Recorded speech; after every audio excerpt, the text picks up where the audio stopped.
Hello and welcome to today's Premium Account Market Update for September 2017.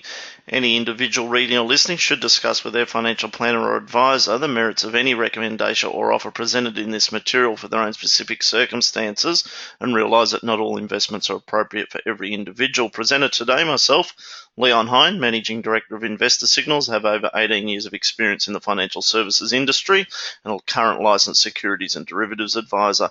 The format for today's presentation, we look at the macro update driving equities. We roll through the ASX top 50 with a focus on FY 17 and in particular FY 18 earnings outlook. We look at the technical trends, portfolio allocations, and conclude with a short-term market outlook. If you would like to trial the charts, watch lists, buy and sell service, and get access to the blog content that we provide, we have a 30-day free trial. Just visit on screen here, blog.investorsignals.com/register, and you can go on there and grab a 30-day free trial to the charts and so forth. Our traditional service is a premium account service where we work in partnership with you to manage your portfolio. It's mostly around a model portfolio of ASX 50 stocks. We use call options to enhance portfolio returns. We're very much focused on effective ownership around ex-dividend dates, trying to generate above average cash flow while still delivering capital growth. It's all in a strict investment mandate, therefore suitable for self-managed super funds, and importantly, the assets all remain in your name. If you'd like to know more about that service, please contact me, Leon, at investorsignals.com. Moving straight into a graph of the XJO. And we've had an unusual period of consolidation. So if you go back to roughly May, we've had about a 90-point range either side of this sort of 5,750 level. So we've spent a good 3 or 4 months now mostly tracking sideways. We have some concern that US equities look a little stretched from a valuation standpoint. And for that reason, from a technical perspective, what we're watching here on the XJO is just recognizing that this low takes out that prior low, and the market so far has been struggling to move higher, even in the face of a US equity market that's continued to push higher and continuing to make sort of these higher low formations, which for the time being you really have to say is still quite bullish, but the valuations are quite stretched in the US, albeit obviously the recent second quarter GDP came in above expectation in the US. June quarter earnings were up around 10% on the same time last year.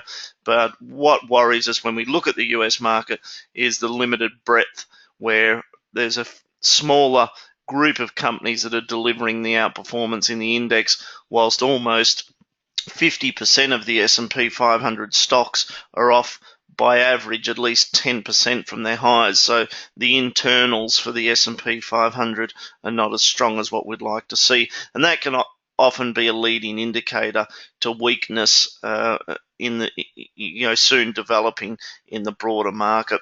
The other two issues we've got is obviously the unknown as to how things play out in North Korea, and also the debt ceiling, where Congress needs to vote to increase the debt ceiling. So there's a couple of issues there that the market has to grapple with in the weeks and months ahead that keep us quite cautious, and that's on top of this backdrop of high equity valuations. Let's go to the ASX top 50. We'll roll through those stocks quite quickly, and we'll comment on the earnings growth and where we see opportunities in the market.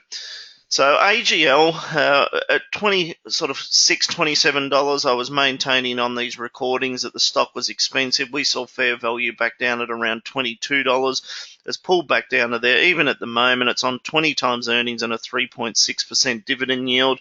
We'll probably expect this to come back down and test that low again.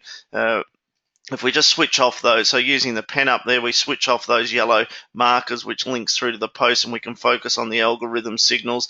The Algo Engine has flagged a buy signal there at 22.50, but maybe it runs into resistance at around $25 there on AGL. Aristocrat Leisure, we can see the Algo Engine's done a great job here of flagging the higher low formations, and even again at $20 it picked up that higher low. So I think if we drag this support line out a little bit further here, and really you have to be comfortable that this stock, the momentum remains. We don't hold it in client portfolios at 25 times earnings and a 1.5% dividend yield.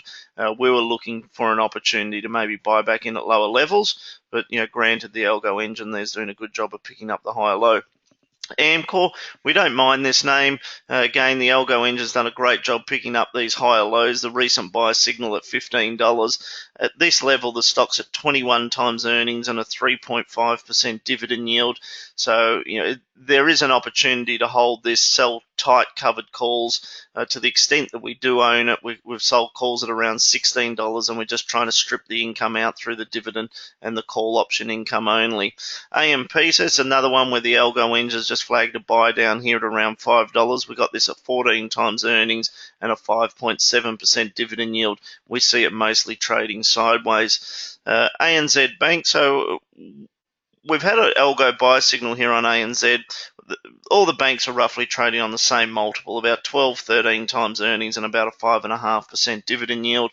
I think the issue for the bank still remains is it seems difficult to see how they grow revenue over the next 12 months, and the other issue being that that they have very low provisioning for bad debts at the moment. So I think a good outcome for the banks is they move sideways, in which case you could sell covered calls over them, turn the 6% yield into a 10, 12% yield, but there are some downside risks there that investors need to think about. APA Group, so this is a infrastructure play. The algorithm engine here is given a buy signal around 8.25. The stock's now trading 8.81. I have APA trading on about a 5% dividend yield. ASX, so the Algo Engine gave a buy signal at around $47. The stock's now trading 54. The stock's quite expensive, as I've spoken to previously, 24 times earnings on a 3.7% dividend yield, and their 2017 earnings results showed only around 1% earnings growth.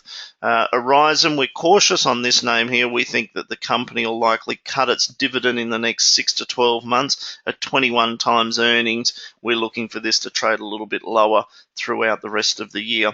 BHP, so we've been on the long side of this. This has been our preferred resource play. The Algo Engine's triggered the buy on the dip opportunity here as the stock's made new highs, retraced back down. We've had buy alerts around 22.50. We're looking at locking in profit where it is at the moment. We don't see too much more upside for BHP. Brambles, at 20 times earnings and a 3.3% dividend yield, a little bit of uncertainty around earnings growth. We have this growing about 3%.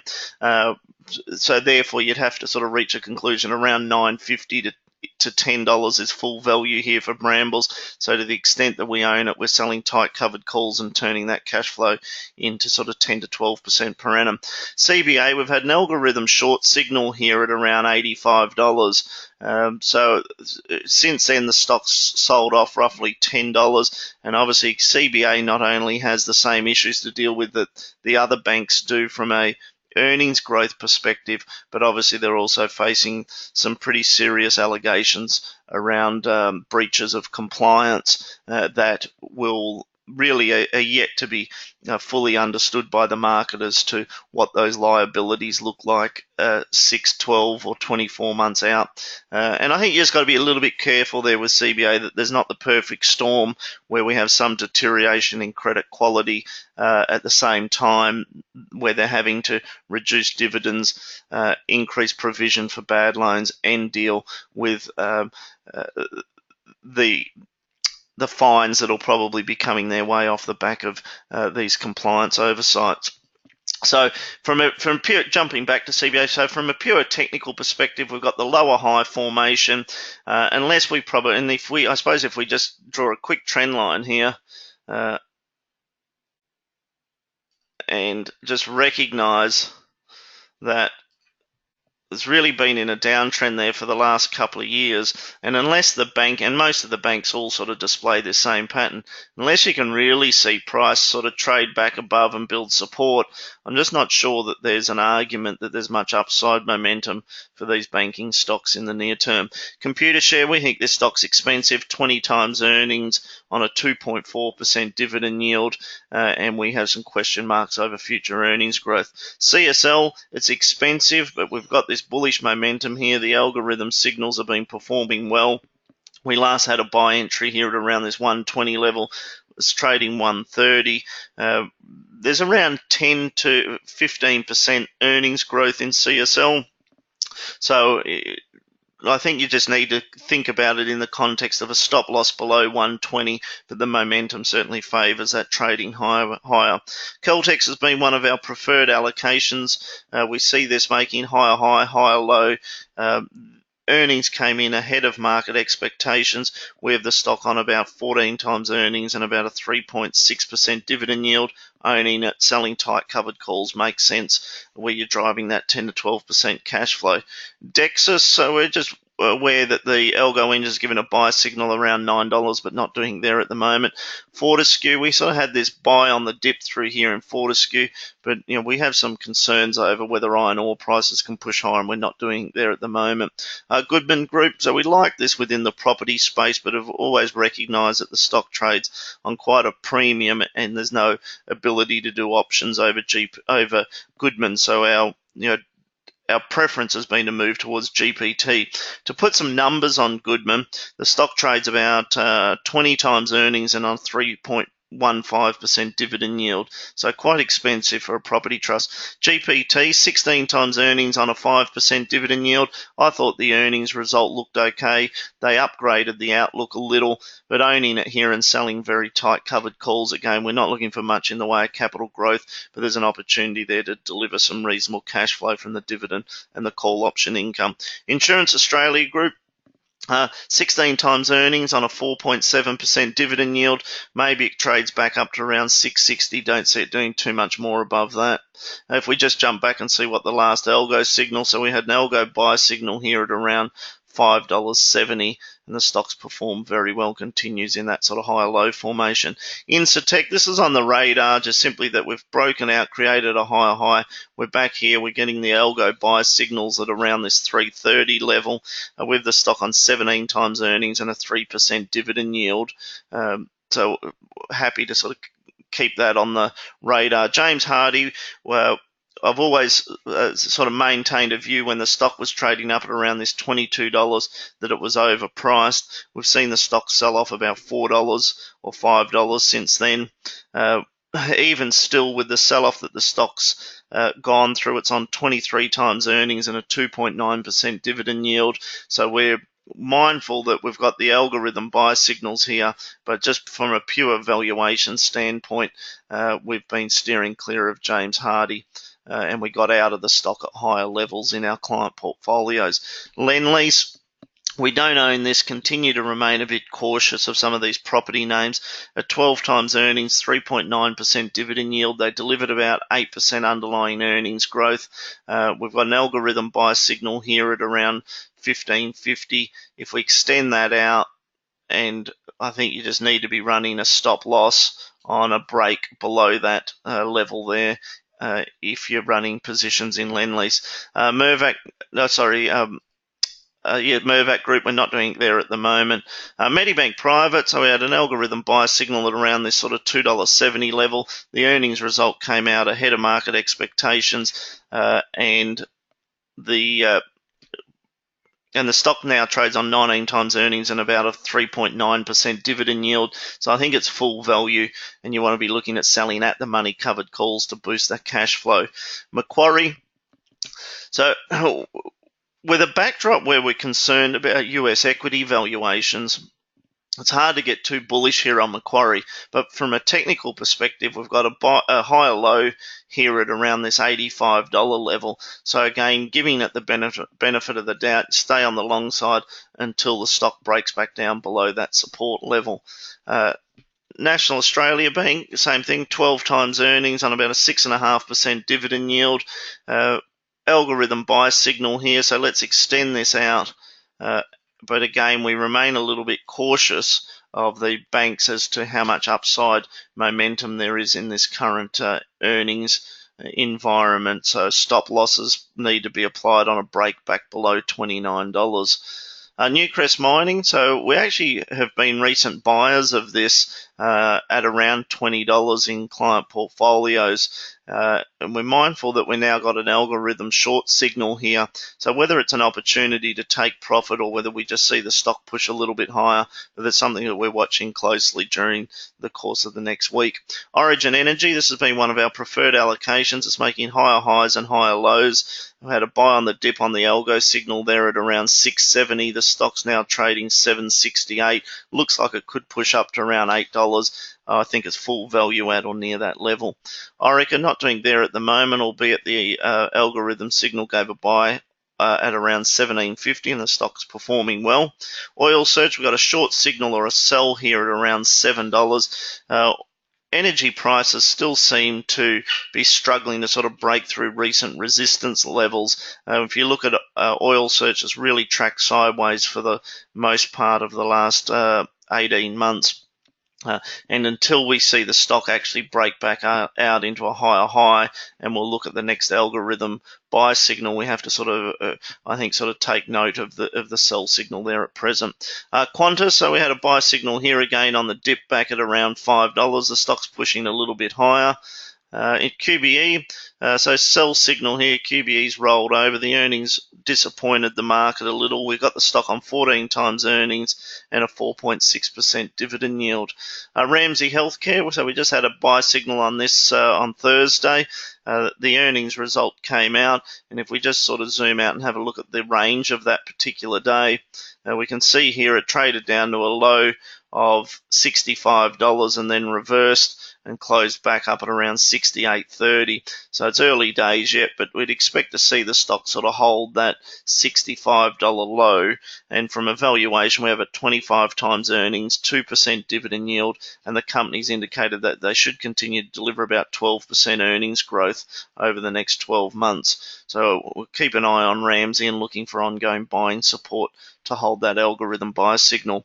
Rio Tinto, the algo engine here, has done a great job of flagging the buying opportunity at around sort of $56, and the stock's continuing to push higher. We think iron ore's close to full value where it is at the moment. South 32, the algo buy signal there at around $2.40. The stock's now trading $2.94.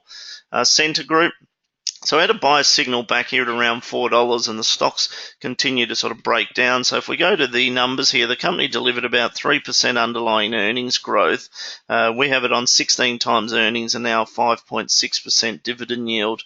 So we still don't mind Centre Group for portfolios. Stockland's a little bit cautious. We've got an algorithm sell signal here. Stockland's at 14 times earnings, 5.8% dividend yield, but we'll extend this support line out, or the resistance, I should say. Let's try that again. And unless we were to see Stockland trade back through that and create a higher low formation, we're inclined to remain a little bit cautious on Stockland. Sonic Healthcare, we like this. We've got an algorithm buy signal at around $22. We've got the stock delivering about 8% earnings growth, 20 times earnings, 3.5% dividend yield, so we don't mind that at the moment in portfolios. Santos, we've got an algorithm sell there at the moment, so generally speaking, we're not doing too much there. Suncorp, this has got an algorithm buy here at around $12.50. Stock's now pushing back up to $13. We give that the benefit of the doubt, looking for it to move a little bit higher, maybe back up to around $14 before it rolls over again. Sydney Airports, the algo engine again did a great job here at around $6.70, and we see the stock moving a little bit higher off that, but close to full value where it is. Sydney Airports at about a 4.6% dividend yield. Same with Transurban. So as US bond yields have moved lower over the last month or two, we've seen these infrastructure names do well, but they are starting to get a little bit expensive at the moment. But again, the algo engine did a great job of flagging the entry point into Transurban there. Telstra Group, I must confess we own this in client portfolios and we should have got rid of it a long time ago. I guess if we revert back to the signals, the Algo Engine gave us a sell there at around this 525 level. At $3.60, we're all aware that the dividend was cut from 31 cents down to 21 cents, which was less than the market expected. And then they've had further bad news this week where NBN Co. Voted against supporting Telstra's plan to monetize the NBN payments and put that money towards a share buyback and retiring debt. That doesn't change the fact that Telstra still has the income coming in from the NBN payments. It just meant that they can't bring that income forward and deal with it in a positive way from a shorter term perspective. But you would have to say with Telstra down here at a 6% forward dividend yield, fully franked, there's an I suppose I go back and I think about BHP at $14. Most investors didn't like it. Woolworths at $20. Most investors didn't like it. At some point, there ends up too much bad news priced into these blue chip stocks, and they do find support. Management of the company or the board restructure, strip out costs, make changes to the business, and we may. So if we turn back to the algorithm signals and see what they're telling us, well, clearly it was to get out of the stock at 525. We don't yet have a buy signal. If we were following the algo engine, we wait for the higher high, the higher low formation, and we may see an algorithm buy signal in the next 3 to 6 months in Telstra, and that would be the opportunity to start to increase the exposure on the long side. Treasury wine, so we had an algorithm buy signal here at $12, and the stock's performed very well since then. It does trade on a relatively high PE. Even on a forward earnings basis, we have it at 31 times earnings and a 2% dividend yield. So some caution there just on valuation grounds. Vicinity, so the algorithm sell signal there. And Westpac Bank, so we had an algo buy. But again, we mostly see the banks moving sideways at best. Wesfarmers, we see this a little bit expensive relative to where we see forward earnings growth, but the stock is on an attractive dividend yield of around 5%. But we're actually looking for Wesfarmers to actually trade a little bit lower. Westfield, the stock's corrected a fair bit. We had an algorithm sell signal there at $9.50. The stock's at 18 times earnings and a 4.5% dividend yield. Woolworths, we've had an algorithm buy here at around $25. The stock trades on about a 3% dividend yield. And we think it's sort of fair value at best here, so you want to be selling covered calls over Woolworths to complement the returns. Woodside Petroleum, so it's broken out of the downtrend here, created a higher high. We've got an algorithm buy. We're a little bit cautious. If we see it trade back below this support level of around $28, we think the stock probably trades lower. And then finally back to the index. So just to summarize where we're at, we still remain a little bit cautious that if the XJO continues to sort of struggle under this 57.50 level and tied in with the relatively high PE valuations, we think investors need to be very selective as to which stocks they add to their portfolio and to maybe have a think about increasing cash exposure should we see a more material pullback in the US market, which we haven't seen now for almost 18 months. So the US market's gone a very long time without a sort of 5 to 10% correction, and it's probably getting a little overdue. So for that reason, just still some caution with asset allocation needs to be maintained. Thank you for listening in, and again, if you'd like to speak with me about helping to manage your portfolio and implementing the covered call strategy to enhance the returns, please contact me using the details on screen. Thank you.